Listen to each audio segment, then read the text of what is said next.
They didn't use masks. No alarms went off. It started with a line of code, one that looked like a system update. At 2:43 a.m., an unnoticed algorithm slipped through the firewalls of a national bank.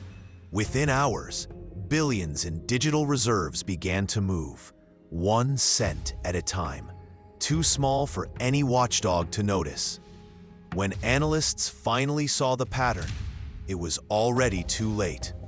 The money had crossed borders, scattered through encrypted wallets, vanishing into the endless circuitry of the global economy.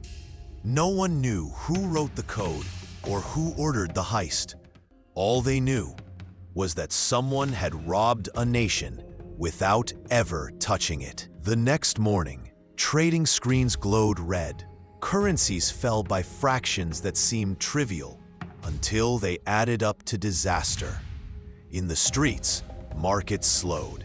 Inflation whispered through conversations. Behind closed doors, finance ministers blamed technical discrepancies. But deep inside digital audit logs, a signature repeated, Delta 204, a phantom ID last seen during a 2016 central bank breach. Whoever Delta 204 was, they had resurfaced. And this time, their target wasn't a single institution. It was the entire digital backbone of the developing world. Investigators traced the stolen flow across 5 continents. Each lead ended in offshore fintech startups, registered in the same 2 tax havens. Their servers were hidden behind shell corporations built by a global consultancy that advertised data optimization for emerging economies. The deeper they dug, the clearer it became. This wasn't a crime of greed. It was architecture, a deliberate structure designed to drain resources from nations still learning to stand in the digital age. Every stolen dollar strengthened a system that no longer needed colonizers. It had algorithms. A mid-level analyst in Manila connected the final dots. The stolen funds didn't disappear. They re-emerged as foreign investments in the same countries they were stolen from. Infrastructure, media networks, even education reforms, financed by their own missing money.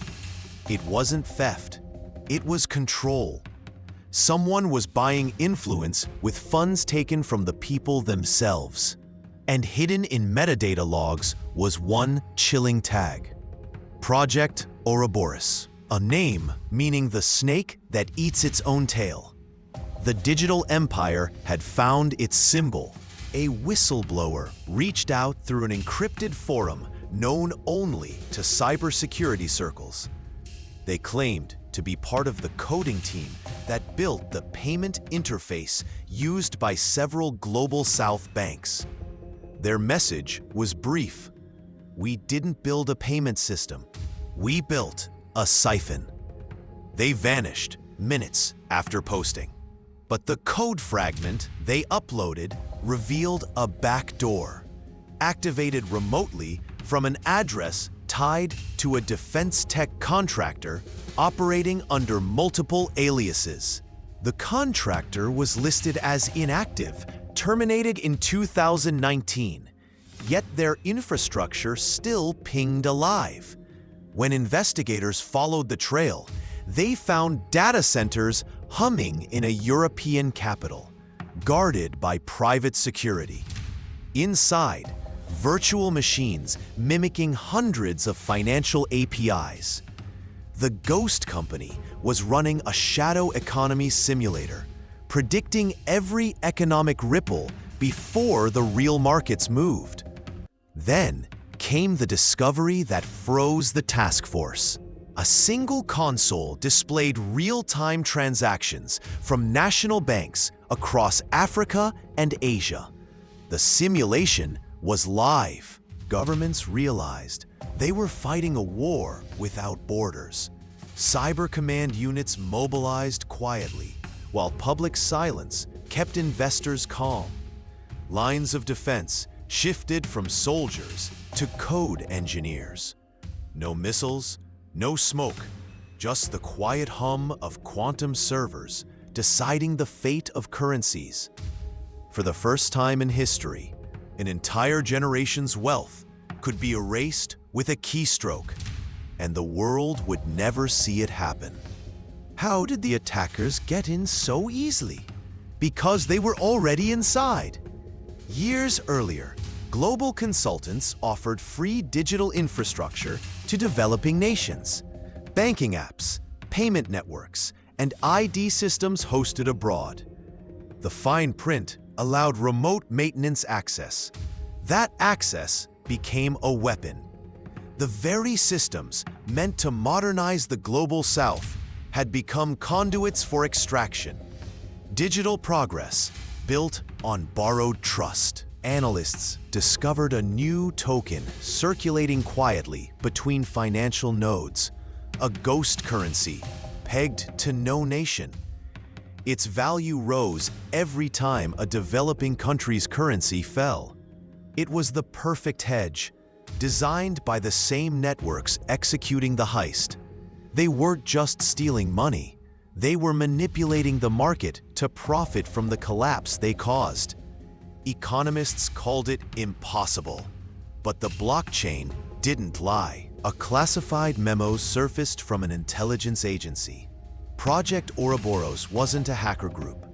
It was an initiative backed by a coalition of private funds, tech firms, and political intermediaries.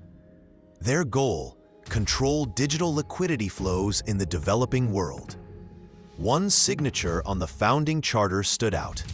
The CEO of a firm once praised for banking the unbanked. The same man now funding anti-corruption campaigns.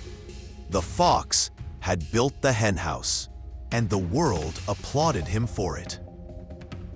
By the time the truth leaked, entire economies had been silently realigned. Nations found their debts mysteriously sold, their resources pre-purchased, their policies pre-influenced. Publicly, markets stabilized. Privately, sovereignty had been rewritten. The heist was complete, hidden beneath success stories and glossy fintech summits. Historians would later call it the second colonization. But there were no flags, no borders, only code.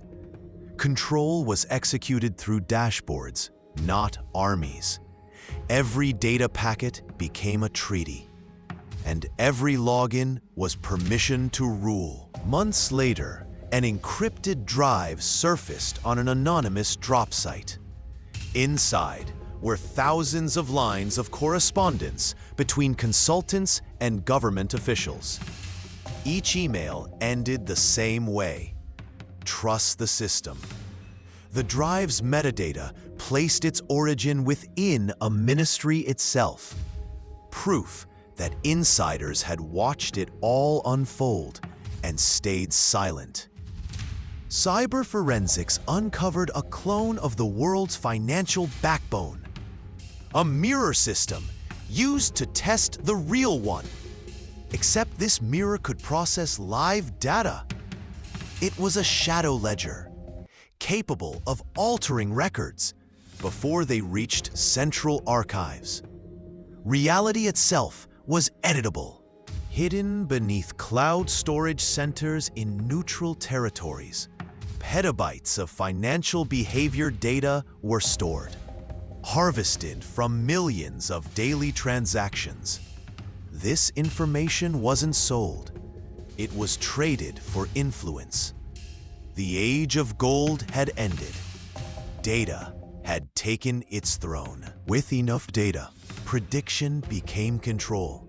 AI models began deciding credit scores, loan approvals, even election funding, all based on biased datasets feeding from the same network that stole the money. Whoever owned the algorithm owned the narrative of progress. A handful of nations refused dependency. They built sovereign digital currencies and air-gapped reserves. But isolation had a price. Economic sanctions disguised as compliance checks. Resistance was labeled instability. Independence became a threat. Servers were wiped. Employees disappeared into NDAs. Whistleblowers recanted. Every digital trace dissolved under legal fog. The heist left no fingerprints, only outcomes. Richer corporations, poorer nations, and silence bought with investment deals. Yet one backup remained, stored offline, buried in a university's forgotten server farm. Contained within it, the full transaction logs of the first breach, a map of the digital veins that had been drained. If made public, it could expose the architects of Project Ouroboros. But accessing it would mean war, digital or otherwise. They stole in silence, rewrote economies, and built empires out of algorithms. The digital gold heist was not a story of theft. It was a manual for global control. And somewhere, the code still runs. Because you can shut down a server, but you can't delete an idea written into the world's financial DNA. In the next episode, the architect who designed the heist. Until then, ask yourself, who really owns your data?